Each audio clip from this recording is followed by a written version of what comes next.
Hey there, I'm Lee Ullman here with some big news from the National Young Farmers Coalition. We're partnering with Heritage Radio Network on a special season of The Farm Report. It's all about what's happening with the Farm Bill and how it impacts farmers and eaters. I am growing diversified vegetables on land that's been in our family for 150 years.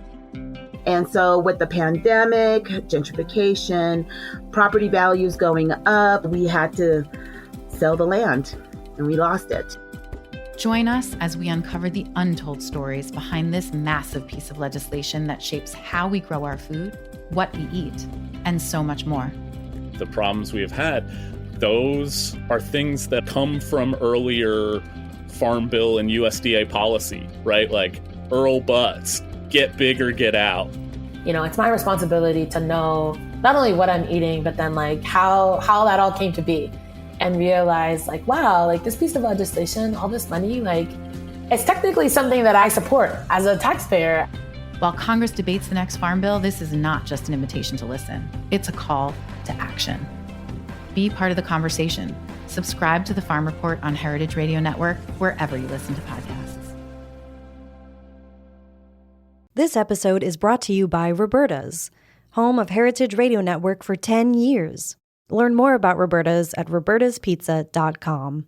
Hello and welcome to Snacky Tunes. I am one half your host, Darren Bresnitz. Hope everyone is staying safe, checking in on loved ones. It is open in America, but the world still needs our help. If you need resources or want to get involved, go to heritageradionetwork.org.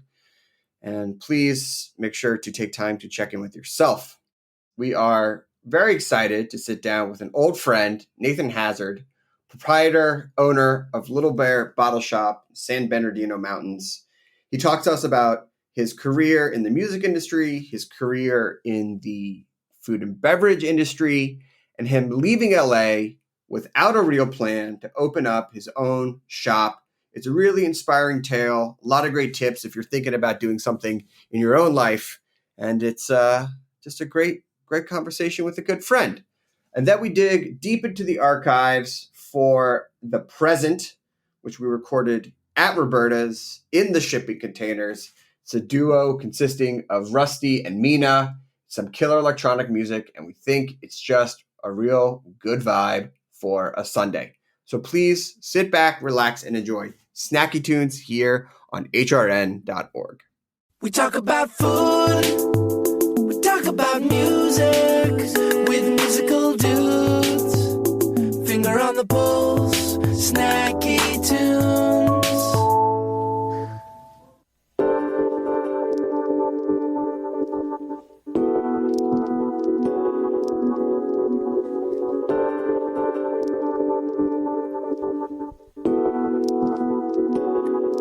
Coming to.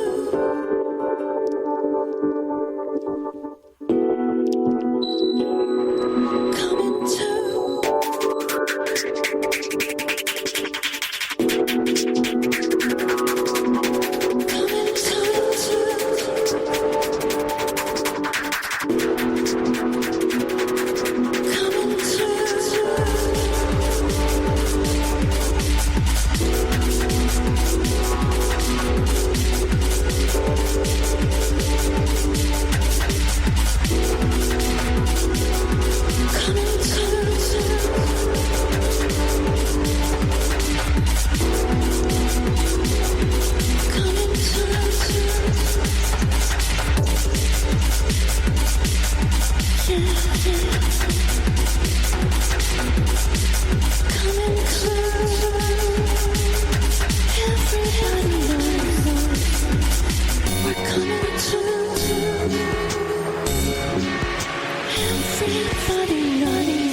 to think.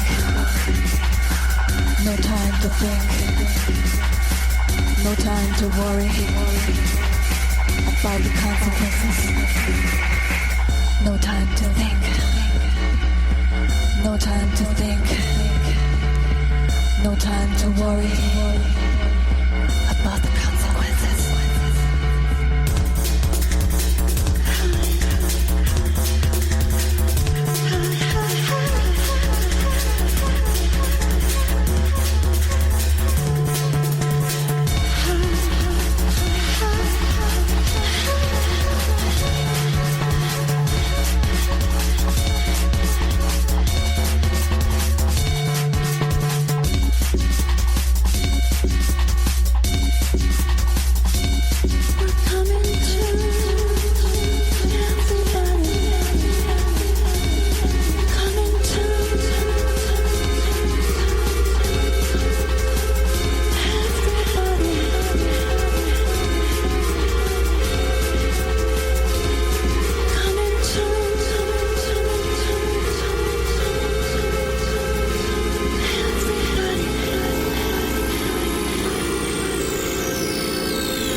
Nathan, welcome to Snacky Tunes. So good to see you. Thank you for joining us. Thank you for having me. Congratulations on opening the store, Littlebear Bottleshop. For our listeners who are unfamiliar about what it is and where it is, what is it? Littlebear Bottleshop is a very small, curated, kind of boutique wine and spirits shop in the San Bernardino Mountains of Southern California, up in Sky Forest, California. Gorgeous. Gorgeous country. It is. It is. I mean, we're situated too right on Highway 18, which was the rim of the world highway. Kind of has a good, cool history in Southern California. But it's just literally right on the cliff, and it actually is above the clouds most of the time. So the name is accurate. I love it. So before we get into sort of your cocktail history and more about the store, I want to go back because if I remember correctly, you actually started in the music industry in a lifetime ago. What drew you in? What did you do back in the music industry? Yeah, I started in the music industry when I first got to LA in, 2005. I moved to LA from Oregon, and I was one of my good friends, Kat Solon. She was directing some music videos, and she's a brilliant artist. And I was helping her out with some projects and really enjoyed the industry, needed a change of scenery. So ended up moving down to LA kind of on a whim and working first in the music video industry for several months before landing a pretty sweet label gig at Warner Brothers Records. And then moved myself into A&R, where I realized I wanted to be if I was going to be in that industry. As a music lover. And I actually worked there for a long time. I worked in the industry for a long time, I think about 10 years in total, and did some artist management at the back end, some producer management, and some tour managing. And loved the whole process, learned a lot about myself. But, I think as we do on this journey, kind of started prioritizing, value shifting and all that good stuff. And moved into some other fun projects. Yeah, I mean, it's so funny because when I think about my time in music and I think about what I drank, it was usually beers or shots. It was not totally, very well-crafted rum drinks like you got into. So what? It's true, actually. Guinness. I called Guinness an A&R dinner. Yeah. Yeah. I mean, 2 pints of that, and you're like, well, I don't need to sit down and eat. You obviously have moved into the cocktail world and became a brand ambassador for some rum companies. But when did you start shifting maybe out of the music industry into the bar industry? When did you start saying, like, maybe I need more than just a beer and a shot at a show? These are good questions. So I guess for me, I was already interested in the world of food and beverage from the time I was, well, mostly I would say from when I was in college. I was working at a really fine dining, like farm to table, restaurant in Eugene, Oregon. And that's where I really learned about wine. That's where I learned about, farmers and slow food, all these important things that are now the cornerstone of our food culture. But I was just learning about them in my formative years. And then I went on to do music, still appreciated a great meal, obviously. Of course.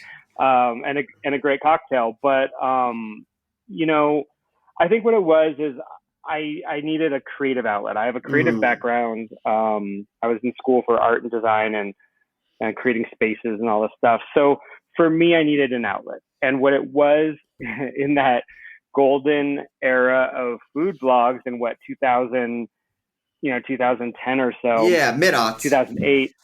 Yeah. I started a little food blog just as like an outlet. And I was going to bar and restaurant openings and writing about it, taking pictures on crappy little digital cameras and, just put together this little blog for just, spewing about all the cool stuff that LA had to offer. And I mean, these are important years for LA too. LA was just starting to open cocktail bars at that time. We just got good coffee at that time. So everything was kind of up and coming in LA. So it felt great to document that. That then turned into a podcast, actually. A fellow blogger started the first of its kind, like all food and beverage podcast network called Home Fries. And I was, brought on with a couple of other guys to do this creative home entertaining podcast. And very quickly, because of our varying interests, I became the quote unquote drink guy, because I was always talking about, we should have this type of a cocktail with that theme, or we should do this wine or that beer. And this podcast then turned into actually doing real events. And then that kind of turned into something that evolved into a pop-up restaurant and bar experience called the Coconut Club. Right. So myself and one of my co-hosts, we started doing private dinners, these little pop-up events. He worked in animation, so he had a couple kind of celebrity clients who were like, hey, come over to my house and I have this important meeting, make us a crazy over the top, experience. And I would come in and do strange cocktails and bizarre vessels, and he would make crazy food.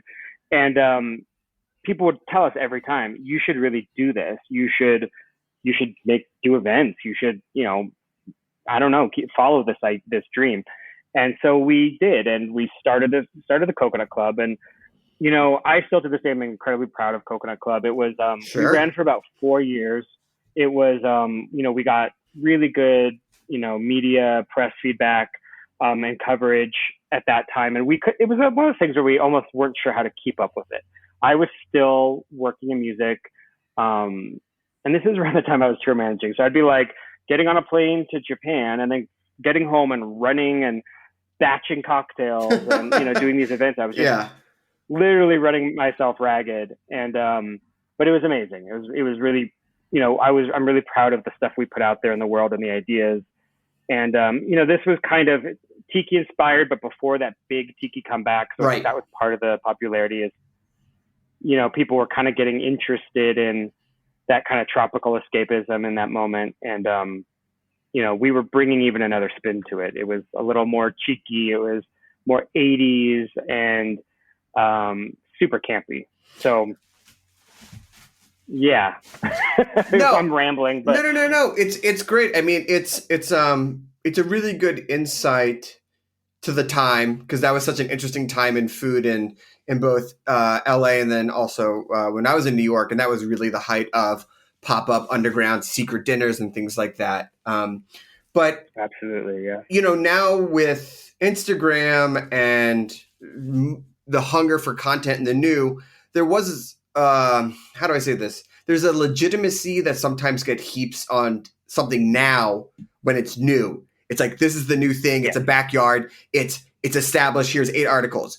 Back then, it was the restaurant world, and then what you were doing with Coconut Club and all that was sort of sitting outside of what was considered maybe professional or mainstream or even credible, because people were turning their noses up at, you know, people who didn't pay a rent or have a real place or things like that. I think the pandemic upended that even more, and about like what you do and location and where you do it and how you're doing it. But, you know, you were lucky enough to make the shift from doing these pop-ups and being outside of the industry, the music industry, to becoming, you know, a brand ambassador, to being a respected cocktail guy. How did you make that jump? And how long did it take you to feel legitimate, or if not legitimate, at least respected and accepted by some people who were some of the gatekeepers? Oh yeah, that's a really good question, because I mean, something that we all deal with all the time is imposter syndrome, right? I mean, I deal with it even right now, talking to you. I'm like, man, maybe he'll answer my questions. I don't know.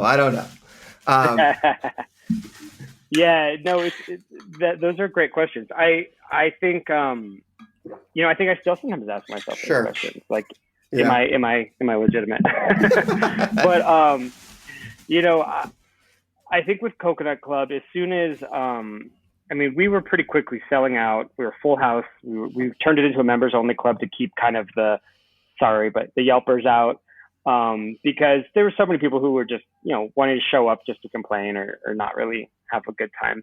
So we made it a private club. It was not that private. It was $25 to be a member. Sure. But what that did is it cut out, you know, the randos, and everyone was there to have a good time. And I think I just got so much positive reinforcement from that experience. And I realized that even though I had like a huge gap in my like hospitality career between, you know, being in college to the present moment, you know, I realized that I did have a lot of great base of knowledge. I had been paying attention all those years, regardless of practice. And, you know, and while I was comfortable with the term enthusiast, I also knew that I had really important ideas to bring to the table that were well received. So there was a growing confidence in me as we went on. And I think the moment that kind of really clicked it for me, you know, in 2017, I think it was, you know, LA Weekly, every year they do that annual people issue where they highlight 50 people, and they asked me to be one of the people that year. And so for me, I was like, okay, if I'm sharing a spread, you know, with Eva Longoria and, you know, people are saying that I'm doing really cool shit, then maybe I'm not an imposter. I don't know. Maybe that's okay. And I've taught myself, you know, enough to get to this level. So I never went around saying, oh yeah, I've been a bartender for 20 years. Cause like, and I didn't think that was really necessary either. I think we're seeing nowadays too, that there's so many different paths you can take to get to the same goal. And, you know, mine was just different. And I'm okay with that. I got to a place where I was okay with that too. So what was the second part of your question? I guess you sort of... There was one. Oh, how did I get to the ambassadorship and all that? Yeah. Yeah, so that came also. So with the response to the club, I then also had people like asking me to work for their brand. And that was also kind of new for me, obviously, and legitimized me in a lot of ways. And I did a couple cool campaigns, kind of getting my feet wet. You know, I did an Aperol like spritz campaign. It was like their first U.S. side spritz campaign. And I helped on the launch of this product with Absolute Innovation, working with their team in Sweden on that and using LA as a test market, and helped them also then develop an aquavit product that's on the market now. So it was fun because it was creative. It wasn't just, you know, I was creating content. I was really reaching out to the community, getting to know, creating my own little network in the industry in Los Angeles. And then kind of at the height of Coconut Club, where we kind of hit that now what moment, you know, everyone asked if we were going to do a brick and mortar tiki bar. And I was like, absolutely not. One, we're like borderline tiki, and I don't really want to jump on that train. I already was having some issues with, you know, the appropriation aspects of tiki. I would say actually the one, not negative, but the one slightly like insightful kind of critique that I took very seriously was when Munchies came and did a review of our event. And they said something about they were talking about how great it was and how different it was, and how it wasn't just like tribal tiki, but they did say, you know, where's the line? Where does it become where's appropriation play into this? And it was really posed more as a question, but I took that question seriously. Yeah. And, you know, it's something that I think I struggled with a little bit with my conspirators on. You know, they were a little more flagrant and artistic and out there and, you know, weren't afraid to push boundaries and push buttons. But I'm a Libra and I'm so sensitive. And like, Yeah. I was like, are you sure? I don't know. I don't like it. So I was already inching back. Right. And that was also the point where it was like, well, now what? Shit or get off the pot? Like, you guys have been doing this pop-up for 4 years. Like, what's your goal? And, you know, it just seemed like the right time for me to kind of make a change. And so right around that time, a rum company approached me and said, you know, your name keeps coming up. We're looking for an ambassador. And so I was happy to take it. And was happy to have a little stability at that moment as well. So I started working through McCoy Rum and ended up working with them for about 3 years. And, you know, my territory kept growing. I kept, you know, pushing us, you know, into these different territories throughout the West. And then pre-pandemic kind of moved into a national role. And then the world had other plans for me yet again. Awesome. Well, listen, we're going to take a quick break because we're going to talk about those other plans, which came to exist as Littlebear Bottleshop. We have a song from the archives here on Snacky Tunes on hrn.org.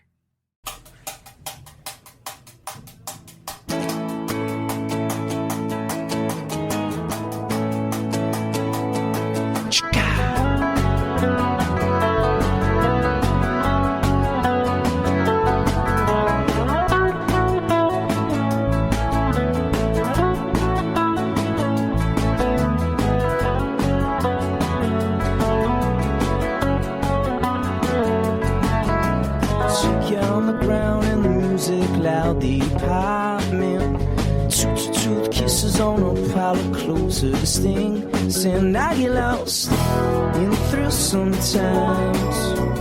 Oh, I get lost in the thrill sometimes.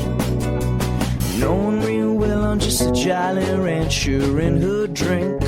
Mortal slander you assumes now what I think. I get lost in the thrill sometimes. Oh, I get lost in my thoughts sometimes. Yes. No, I won't stop letting her go. No, I won't stop letting her go. Running with the feeling till the feeling's gone. That's what I thought. Twisted little chatter on the bathroom floor. I can't stop, I get lost in the thrill sometimes. Oh, I get lost in my thoughts sometimes.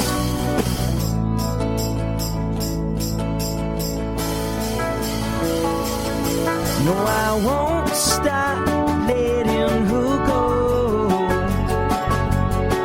No, I won't stop letting her go. No, I won't stop letting her go. No, I won't stop letting her go.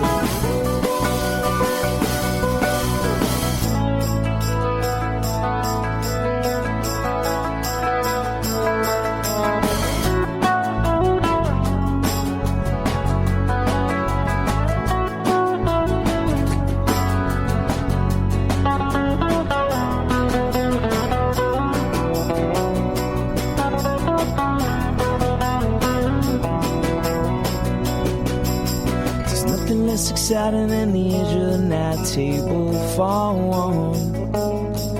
For a second that temptation felt more than just fun.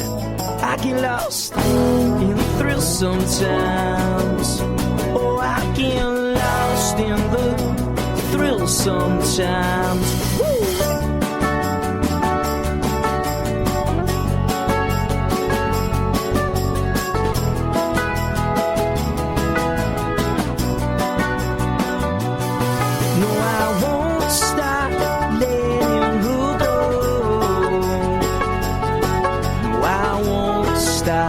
Letting her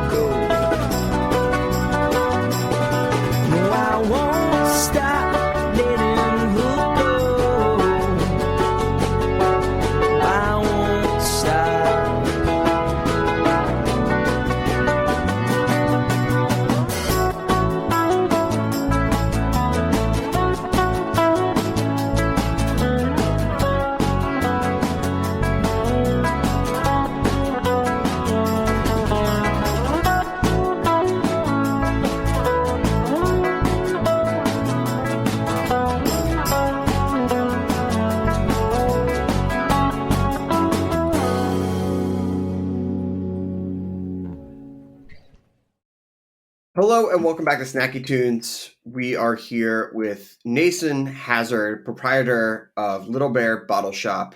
And obviously, it can't be stated enough how much the coronavirus and pandemic devastated all aspects of life and industries, including the F&B industry, which you alluded to right before the break. And you had been an LA staple for years, but you eventually decided to leave. What made you decide to leave LA? And what advice can you give to other members of the industry who are thinking about making a similar move now that the rules have been rewritten a bit? Well, the funny thing about that is I never really intended to leave LA. I really didn't. It wasn't this master plan that I had been drafting for years or anything. Like I mentioned, I had started, a job that was quickly growing and becoming a national role. So I was pretty much living out of a suitcase. And I was on the road constantly. And I think what happened is I had a little burnout at the end of 2019. And I decided I need to find something for myself. I need a safe place. I need a quiet place. I need somewhere to come home to. And I was coming home to an apartment in Highland Park, and it was great, but it was, there was a lot going on. Yeah. There was a lot of my accounts were just around the corner. There was always distraction. So, I had to, I don't know. And I was getting to a place where I kind of wanted to invest, in a piece of property, but I knew I could never afford LA. So it just was like a stress relief kind of tool for me was like, cruising Zillow. I'm sure a lot of people do that. Oh, yeah. And I just kept looking in like the mountains, like Idlewild, or, it just sounded like so peaceful. And so like, what a nice respite, and then looking, I saw Idlewild start blowing up. So I was like, well, shoot, that's expensive now. And then I hopped over to another mountain range in SoCal, the San Bernardinos, and started kind of cruising around Big Bear and Lake Arrowhead just on the maps, right? And it was all just like this fun little dreamy thing to just distract myself. And then on my 39th birthday, I found myself in town. I didn't have any plans because I was at that point where I was traveling so much. I kind of just didn't even have like a base anymore. I didn't have like friends, like regular friends I would spend a birthday with, or I just felt really out of sorts. So I just got in the car and drove to the mountains and started going to open houses. And it was, I don't know, it was just like a weird, this is when everything just started kind of falling into place in a weird way I can't explain. But, I met a realtor that day, and she sung Kirk Laws into me and was like really encouraging, gave me a ton of information about the area, kind of started making me realize that it was possible. And I didn't really think it was up until that point. And so long story short, I basically pursued buying a property on the mountain here because I figured I could. And it was probably going to be an investment. I'd probably rent Airbnb it. I didn't know, but I was like, I'm going to keep exploring this. Well, I found third time's the charm. I found a house, bid on it, and I closed the week when things were getting really weird with coronavirus. And it was that kind of that moment where all these people in my life were like, "Are you sure you should pull out? Don't do this. We don't know what's happening. Like, don't make a big mistake. This could be a financial failure." And I was, of course, like, "What the hell do I do? Sure. I've already gone this far. I'm already down the path. Like, deposits down, all these things." So I went into like close escrow, decided to move forward. And literally, like, as I was walking out, they like turned the sign to close and were like, "You're literally the last person that's coming in this building." I still don't even know if they're open. Wow. And I moved, like, I had my mover scheduled the week of lockdown. So it was just like one of those wild, surreal moments where I'm like, are they going to cancel? Am I even allowed to be on the highway? Like, if you think back to how of course. We didn't know anything. We thought at any moment we'd get a new announcement that whatever. So I was like, I had just got off a plane from Seattle. I wasn't feeling well, and the world was closing down. Well, sure enough, I did have coronavirus. I was sick while I was packing up my apartment. Wow. And then I did move that first week of lockdown. And then as soon as I was like unpacking the truck, it started snowing. And so then my first few days in my new house in this foreign place, I was snowed in. And it was just like really, really dramatically, like talk about a chapter, like Sure. It was just full on. Everything suddenly was different. The whole world was different. So, I stayed. I just was in the house full time. It was my house now. I subleased my apartment in Highland Park, and everything was just different from then on. And it was, I think, getting to know a new place in that setting was super strange, but also kind of, I don't know, it was kind of bizarre and amazing. So that's how I ended up here. It wasn't like this grand plan. It was more like, not to toot my own horn, I guess I'm ahead of the trends, but like, yeah, now everyone's like, oh, so you left because of the pandemic. I'm like, actually, I didn't. I mean, look, I happened before. We can edit out that incredible story, and you can just go on the record and be like, yeah, my master plan was I saw the shift of city to rural, and I thought that I would open up a new store. So listen, so you're in this new place, you're in this new town, without maybe the master plan that everyone thinks you have now. Did you already have the idea for Littlebear? Was that something in the back of your mind? Did you, think that opening up? I mean, the great thing about it is the pandemic showed that people want to either have a drink or have a store that they can trust and get good stuff from. But how did the idea come to your mind? Where did you get the experience? What was the process of opening? Well, a big piece of that puzzle is Barkeeper Silver Lake. So if you aren't familiar, Barkeeper was really the first cocktail-centric bottle shop in the United States. They kind of blazed this idea of, the ritual of cocktail, a place where you can get any type of bitters you can imagine. It's a bartender's head shop, essentially. So I had always been enamored with Barkeeper because they opened around the time I moved to LA. And when I lost my first job in the music industry, I approached my friend who was working there, and it was the holidays. And I said, hey, are you guys looking for extra help during the holidays? He said, actually, yes. I met Joe Keeper, the owner, came in, and I started working there just throughout the holiday season. Then that became, hey, we like you, stay around.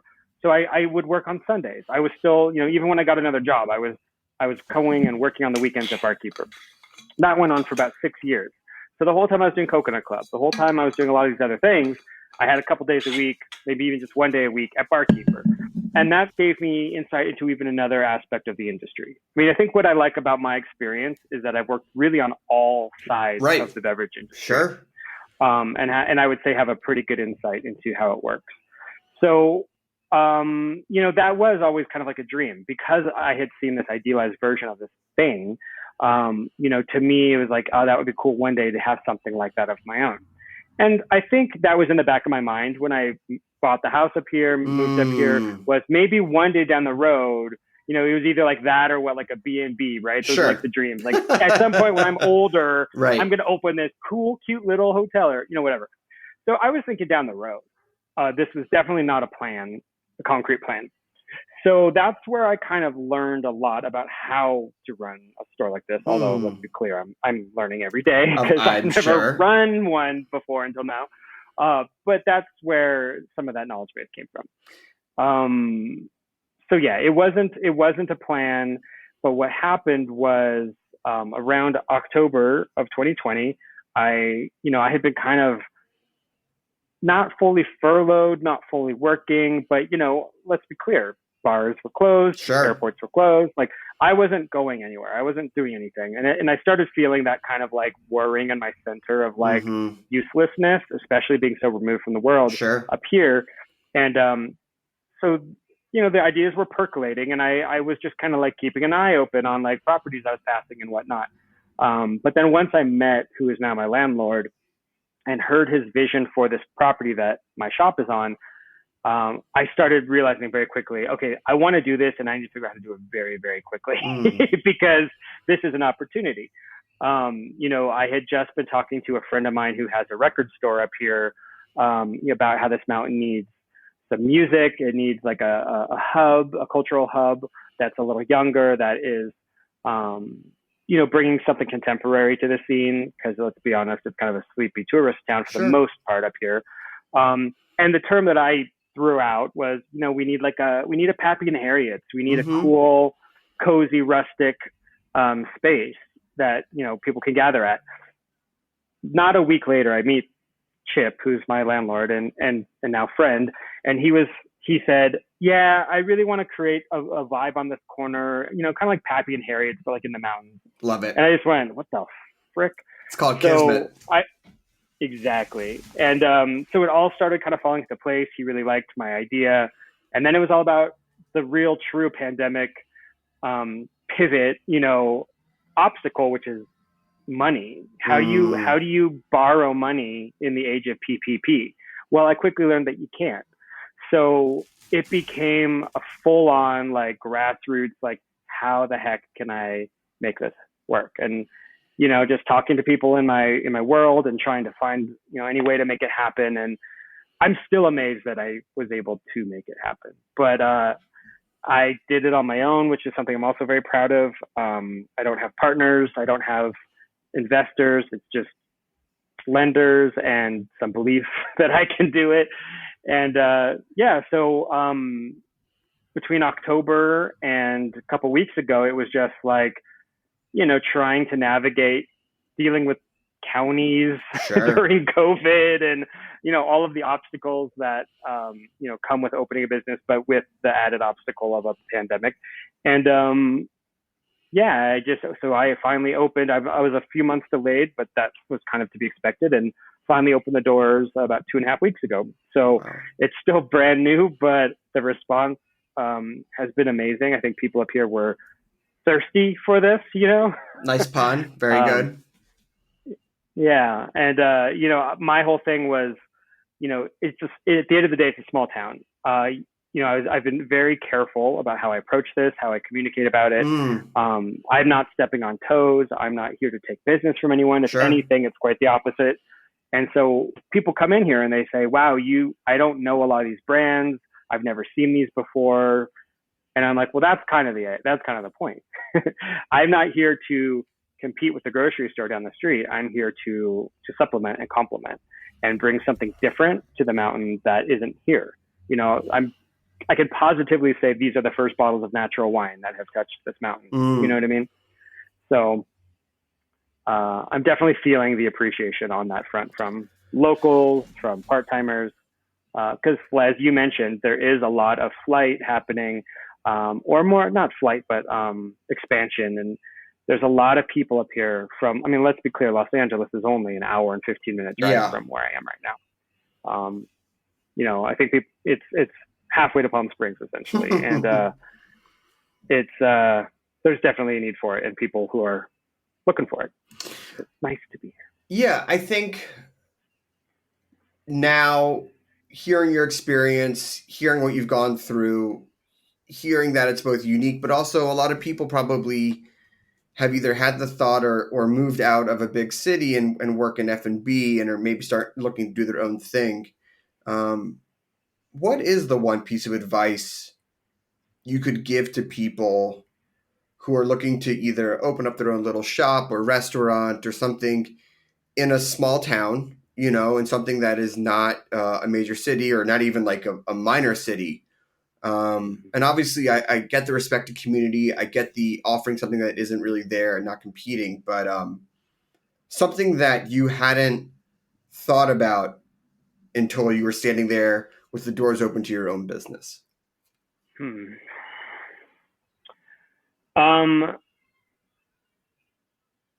Well, the thing that I didn't expect to be as big of a deal is the word of mouth, the small town, the not closing any, keeping those doors wide open, winning people over as much as possible.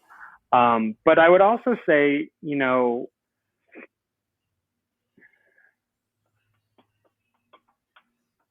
for me, the biggest thing that I had to overcome really was just not being afraid. And this even ties in, I guess, to earlier and the imposter thing is like, and maybe it was having the experience of realizing that I could buy a house in a faraway place.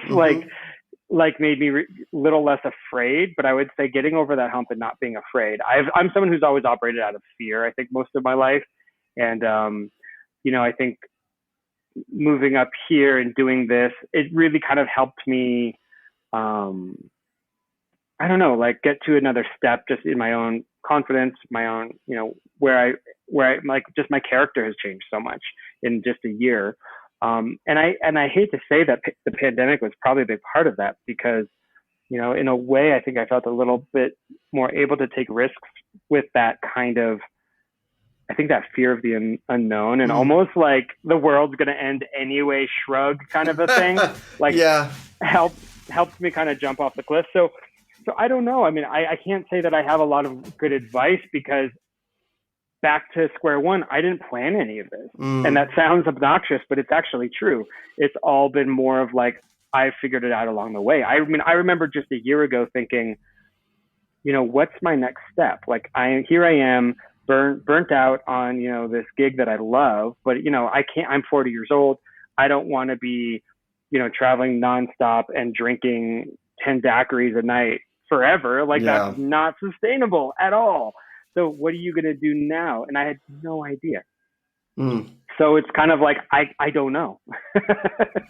Sometimes the universe finds a way and we just have to trust it. And I think that a lot of this was trust. It was trusting myself and trusting the signs and making good decisions. Look, we're just like, all of the things that we've gone through have built us into this, creature we are now. And I think it was more just, well, I've done this, so I can trust this decision. I just wasn't ready until now. I don't really know how else to say it. I love it. And not to make light of the pandemic, but I think that the whole world was sort of shown that there can be no plan sometimes and that no one knows anything and that there is just going to be an unexpected twist and turn to light. And either you can lean into it if you're lucky enough to, or you can just, make the changes you've always wanted to.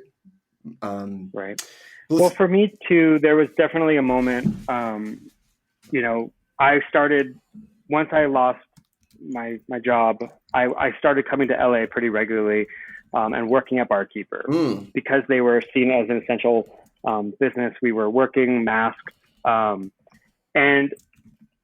I think just pulling back and simplifying my life so much at that time and having my main interactions be with customers who were, like you said, coming to their trusted place to get something, having that very simple and honest exchange with people without all the clutter of everyday life all around us, or my other jobs or my distractions or pop-ups or events, like just being focused on that exchange with a customer, I realized I actually got everything that I craved in my other job from that exchange. So rather than going out, educating a big staff or doing an event for a bunch of people, I was just talking one-on-one with someone about gin. And I realized I got just as much personal pleasure out of talking about bottles of gin with an individual as I did doing all that other stuff. And it was much better for my body and my brain and my well-being to do it like that. So I think that's when I had the click of maybe this is the aspect that I should focus on next. And yeah, I love that. It's a lot of self-reflection. And sometimes you'd be like, what makes me happy? What makes me happy and can also make me a living? Well, listen, and people can feel that and they can taste that and smell that. And, the response to the shop up here so far has been a lot of people taking to social media to say, go talk to Nathan. It's not go to Littlebear Bottleshop. It's go check this out. Go talk to Nathan. He'll help you find something amazing. And we're so excited, so that to me feels so good because it's authentic too. I'm like, that is true. You're not just saying, hey, go check this out, blah, blah, blah. It's like a post. It's like, these are more personal responses to a business than I'm used to even seeing with other people. So it makes me feel really good because I can tell that my intention is being seen and that message is really getting across. And I can tell that I'm enjoying it. So that's a good place to start, right? That's great. And nothing like the validation of a stranger on Instagram to get rid of that imposter syndrome, right? Exactly. Well, listen, congratulations. If people want to check out the shop, either in person or online, where can they go? Littlebearbottleshop.com, or on socials, it's just at Littlebear Bottle Shop, no spaces. And yeah, for now we're just an in-store experience, but I have plans to grow and do lots of different things moving forward. So, at some point, hopefully we'll be online and shipping and all that good stuff. But in the meantime, when you need a little break from the city or are ever in the San Bernardino Mountains, yeah, please do stop by and see me. Amazing. Well, Nathan, thanks for sitting down with us. Good to see you. We have a song from the archives and then a great performance from the archives from the present here on Snacky Tunes on hrn.org.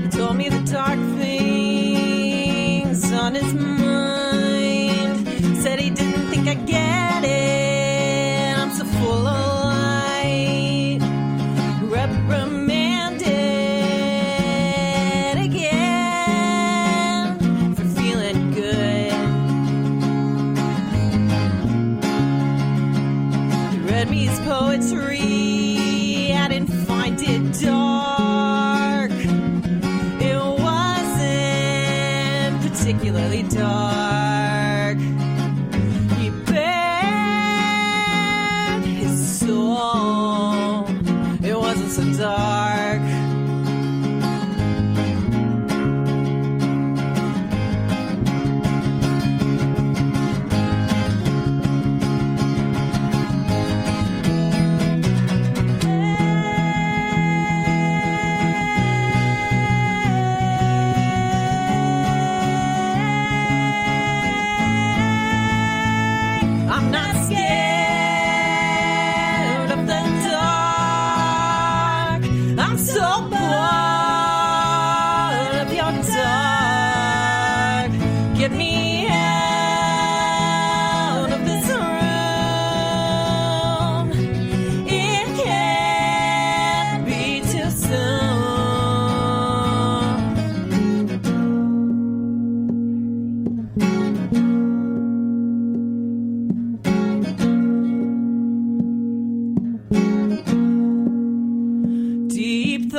This episode is brought to you by Roberta's, home of Heritage Radio Network for 10 years. Roberta's was founded in Bushwick in 2008 and has become one of the most iconic restaurants in the country. HRN made its home inside of Roberta's in 2009, and together they have become part of the DIY fabric of the neighborhood. Roberta's, the pizza restaurant, is open for lunch and dinner 7 days a week and serves much more than just the famous wood-fired pizzas. Their team dreams up new salads, pastas, and sandwiches on the regular. Roberta's Tiki Bar is alive and well in the back garden, serving up frozen drinks in the summer and hot toddies in the winter. Stop by the bakery and takeout spot next door for fresh breads, sticky buns, and pizzas to go. And of course, there's the 2 Michelin-starred Blanca tucked away in the garden for truly daring diners. But Roberta's also extends beyond Bushwick, with multiple locations in New York City and now in Los Angeles. You can also find their frozen pies in grocery stores around the country. The spirit of Roberta's, like Heritage Radio Network, is everywhere. Here's to many more years of pizza-powered radio. Learn more about Roberta's at robertaspizza.com. Welcome back. In the studio, we have the present. Welcome to the show. Hello. Thank you for having us. Do you want to introduce yourselves? Hey, I'm Rusty Santos. And this is Mina Ohashi. I really like the concept of your band of creating music that you feel right now, because it seems like pretty ephemeral. How does the day-to-day or even week-to-week influence the music that you make? It influences a lot. Anything visceral we take in. Do you feel like you feel the world in a different way? And, how does that affect the sounds? Or how do you define a sound that's ever continually changing? I think a lot depends on the music we're listening to, also what's going on in the world. But I think what we really, like if our music, the music we're kind of zoomed in on changes, then the sound of our music changes. And that was sort of the concept of our band. Like when we started, it was completely different than what it is now because times have changed. It's a different world. So we just go with that feeling. What was some of the earlier sounds, or give context for that? Early on, we had sorry about the feedback there. Early on, we had a drummer, and we were kind of like making soundscapes, and it was still electronic, but it had a lot of live elements to it. Like stream of consciousness. Mm-hmm. Yeah. Was in the material preconceived, or was it just like get up on stage and just whatever came out of you? More like record in the house, in the bedroom type, yeah. Got it. But our stage show we had a lot of parts. We would have improvised sections, but stuff that we knew we were going to play, and then it would go stretched out into jams. But on our first 2 records, a lot of them started as improvisations. I think like the best stuff was started as improvisations. We kind of worked them out into full-on orchestrations. Yeah, kind of like capturing the moment. And then how did it evolve over time, or what are some of the outworld influences that began to change the landscape? Well, I think when we started, it was like heavy in the New York like kind of sound. Back then we used to kind of mix acoustic and electric, and that was like a lot of the records I was a part of did that. And then we kind of made the decision we're either going to go with the acoustic or the electric, because it's kind of mixing them seemed to be like not doing either side justice. So we stuck with the electronic side of it. We're heavily influenced by dance music and into dance music. And then there was a period around 2009 when it seemed like the music coming out of Chicago was more exciting to us than the music coming out of New York, and we kind of pushed our attention over there. And it coincided when we met with Rashad and those guys and heard the first footwork that was coming out of there. And then working with them, they kind of showed us how they made tracks, and then that changed the way that we made tracks. So like maybe 10 years ago, even if we had the similar equipment, we approached it in a very different way than after we kind of learned how they were doing tracks. What? Yeah. Oh, sorry, go on. I'd say our New York friends, the past 10 years has been a really big influence on how we, play our music and share our music. And so I would say New York and Chicago underground music has been a really big influence on the present. What was one of the things they showed you in making music that kind of opened your eyes or changed the way that you made it?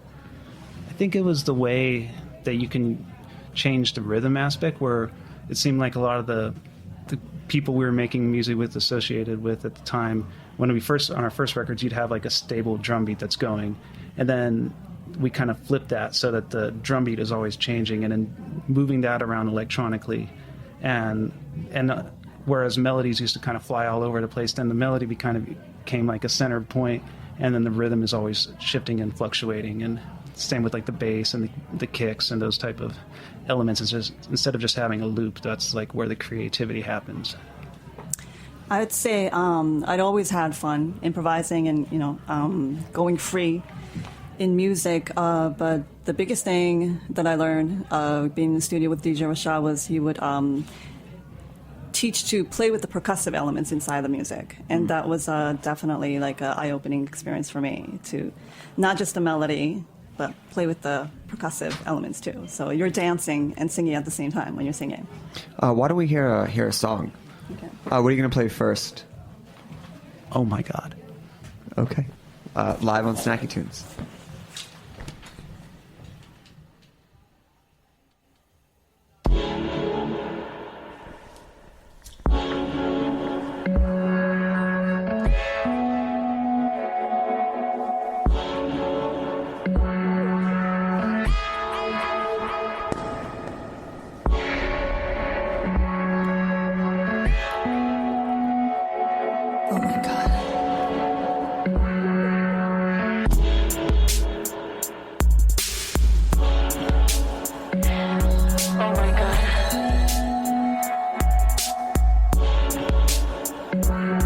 Oh my God.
Amazing. You recently played with Panda Bear. What was that like? That was great. We love playing Bowery Ballroom. I think it was the third time we played there, and every time it's amazing because they have kind of like a real intimate feel. We could connect with people. People were dancing, which kind of surprised, I think, even the people dancing. It was a good show. That was like one of the first venues I ever went to when I moved here, and I didn't realize how good it was until I went to a lot of other venues. But they really built that one properly. Do you have any other places that you love playing, or areas that are receptive to the music you make? We had a show earlier this year. It was at a bar, but it was a good bar. It was Elvis Guest House. That was a good show. And yeah, I mean, it seemed like a lot of the places we used to always like to play aren't around. So, it kind of it changes really fast, but that one's still around, so that's good. We played El Cortez Oh yeah. Yeah, like a week ago, 2 weeks ago. Yeah, that was cool. That was like brand new place. Yeah, and then we might even play there again soon, actually. So those are good spots. So we talked a little bit about where your music was and kind of how it evolved. What is your music like now in 2000? Well, I guess towards the end of 2015, 2016. Yeah. Right now, well, yeah, we're kind of we're on a 160, kind of like a faster BPM than the halftime thing, like you heard in that song. We can kind of go switch in between like the fast and the slow. I think that's like a big part of what we're interested in right now, are these like kind of flipping it upside down halftime and then double time. I'm interested in mixing live piano, maybe bring back the acoustic elements. That might be really interesting. And then you said, that's a different world earlier. Like, what outside influences of the world have affected the music that you make? Well, we did a show earlier this year in Lisbon, and we were super into the Principe discos. Like, there's this whole group of people making music, and we kind of got similar to how we got into Chicago. This like thing is like really amazing what these kids are doing. What is it called again? Well, Principe that's the label. Yeah. It's called Principe Discos, but it's this group of kids from like the outer suburbs of Lisbon, and they make it dance music that's kind of like slow down and warped sounding. It's really cool. A lot of I think the main group of people they have they go by Familia Fox, and like all of them have different acronym in the word Fox in their name. DJ Nigga Fox. DJ Moore Fox. Yeah.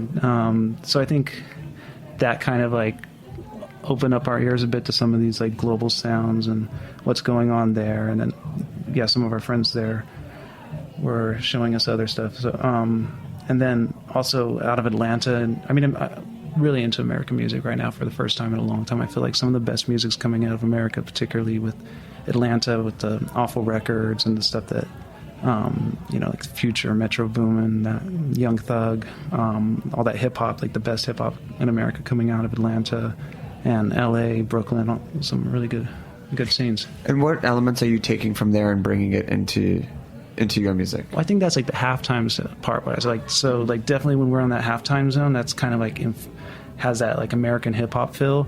And then when we double time, that has like this sort of like UK influence or Portuguese influence. It has like that like European dance side. But I mean, it's still very American what we're doing. Cool. Can we hear another song?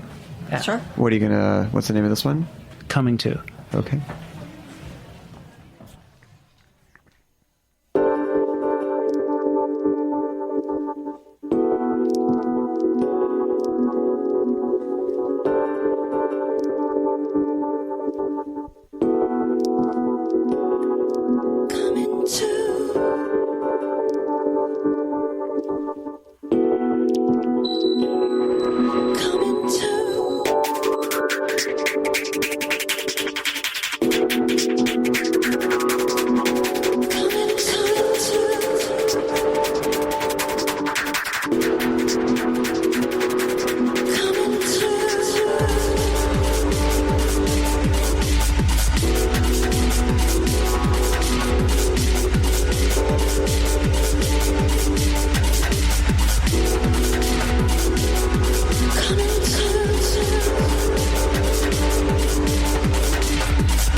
time to think. No time to think. No time to worry about the consequences. No time to think. No time to think. No time to worry about the consequences.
Awesome.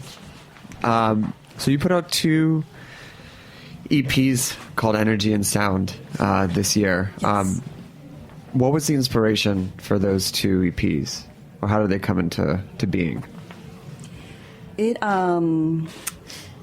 came from just improvising and catching the moment and just jamming on the machine, as for Rusty, and me on microphone, and just capturing what comes out and not going back, not so much a back and forth, just going at it and capturing the moment, yeah.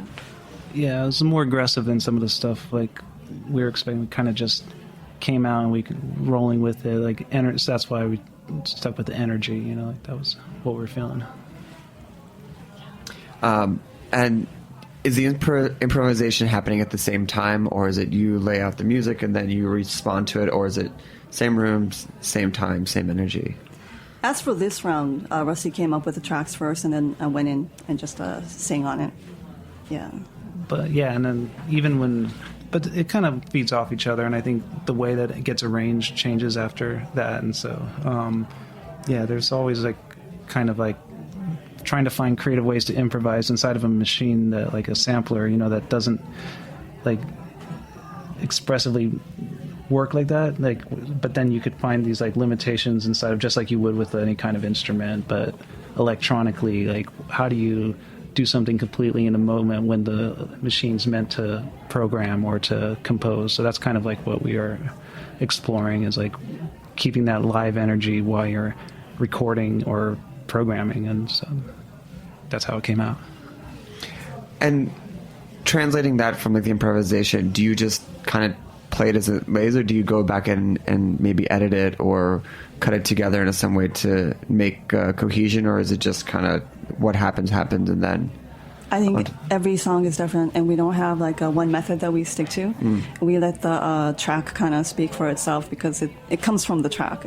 It's inside it. Like sometimes it asks for more attention and time, and some tracks are just like it raw. So, but yeah, and that's true. But then there are certain rules within it too, like with the like how we'll do like 16 bars or 32 bars, 8 bars, and there's kind of like we follow these like codes that we learned from working with a lot of the Chicago guys. That was one of the things they really taught us, is you have certain structures, and when you get those structures, you can go wild, like whatever you want, but then you know, like we're not going to change on the 6th bar, it's going to change on the 8th bar.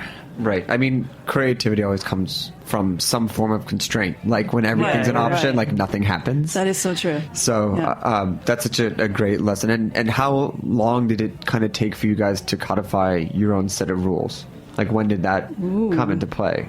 I really think, if you notice, we put out 3 records this year, and the last one was a long time before that. We were releasing stuff on SoundCloud and everything, but it took years. Like from where Shout out to Jamie, by the way.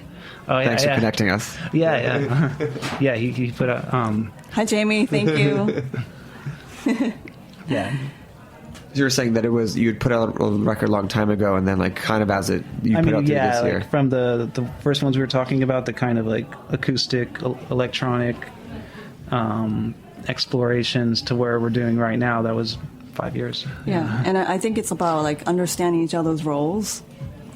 Like you're in charge of this, and I'm in charge of this. Like understanding the dynamics was definitely an organic experience. It's not like, oh, you're the producer and you make it from here to here, and I'm the singer, so I sing from here. It's never like that. It was just I mean, we're both the producer, kind of weird. Yeah, so understanding that without even like planning or talking about it, just like doing it, and kind of like gym.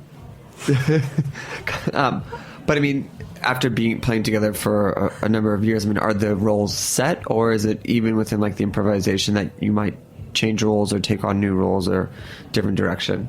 It's fluctuous, right? Well, yeah, I mean, they're becoming more set.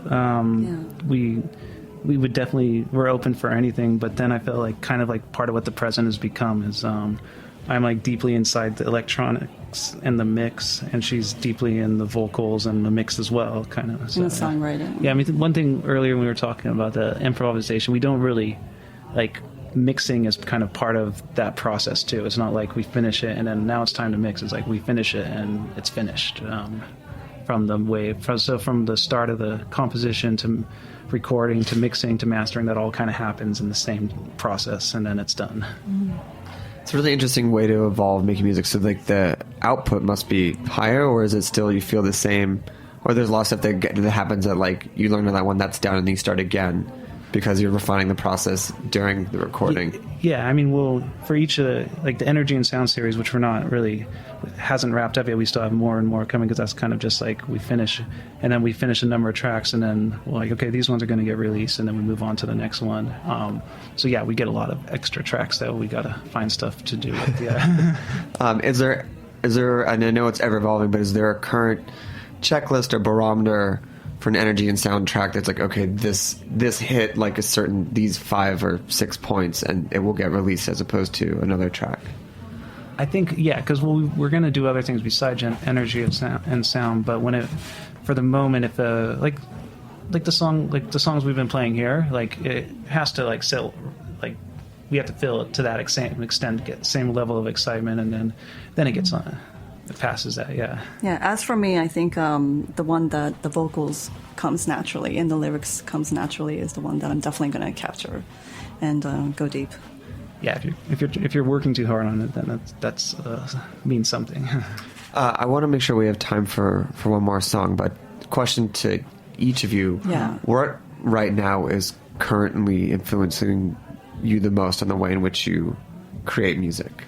Right now? Like right now. I'd say the voices. I've been listening the whole time of the customers. Oh, okay. Oh, really? Yeah. Oh, how is that playing into it? Oh, it's like it's music. Okay. I like how you went right now, as in this second in this back room, because I was thinking like, okay, over the past couple weeks, what has been influencing? I mean, but I think both responses are equally. I mean, however which you might define the present is equally unique. So you went right now, but you went to the last few weeks, so we can take a very legitimate answer from the past few weeks. Yeah, I think it's been a lot about what I hear, like in cars in our neighborhood. Like we live uptown, and when I hear sounds coming through the cars, like what are the sounds that I'm hearing? Is it the synthesizer? Is it the bass line, or is it the hi-hat? And like, of course, like it's usually from a future track, or like What a Time to Be Alive or something like that. I'm like, oh, how's that going to work in, and what happens if we double time underneath that? And so definitely like the kind of ambient sounds of the city have been at work, and then you combine that with sirens and train tracks and all this extra noise too, and then whatever cuts through, and like that's kind of like delivering a message. That's great. So how can people find you, get your EPs, follow you? The best way to find us is SoundCloud /The Present. Find us on SoundCloud, and that'll connect you to the Bandcamp and the Twitter. And yeah. Awesome. Well, again, thanks, Jamie, for putting us together. Thank you. And thank you for joining us. And what's the name of the last song you're going to play for us? No, the other one.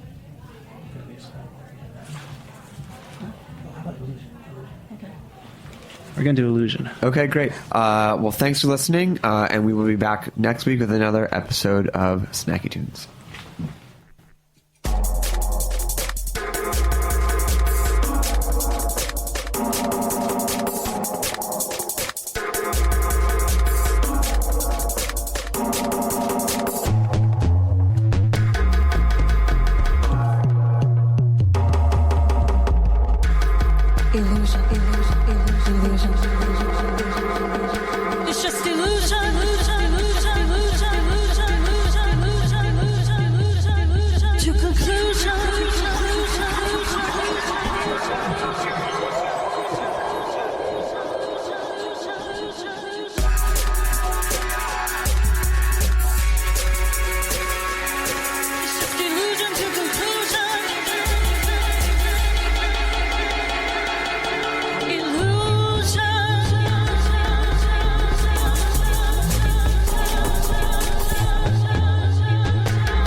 It's just illusion to conclusion.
We talk about food, we talk about music with musical dudes. Finger on the pulse, snacky tunes.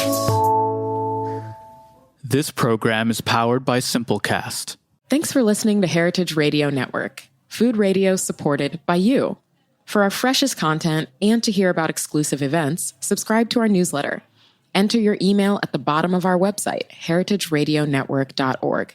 Connect with us on Facebook, Instagram, and Twitter at heritage_radio. Heritage Radio Network is a nonprofit organization driving conversations to make the world a better, fairer, more delicious place. And we couldn't do it without support from listeners like you. Want to be a part of the food world's most innovative community? Rate the shows you like, tell your friends, and please, join our community by becoming a member. Just click on the beating heart at the top right of our homepage. Thanks for listening.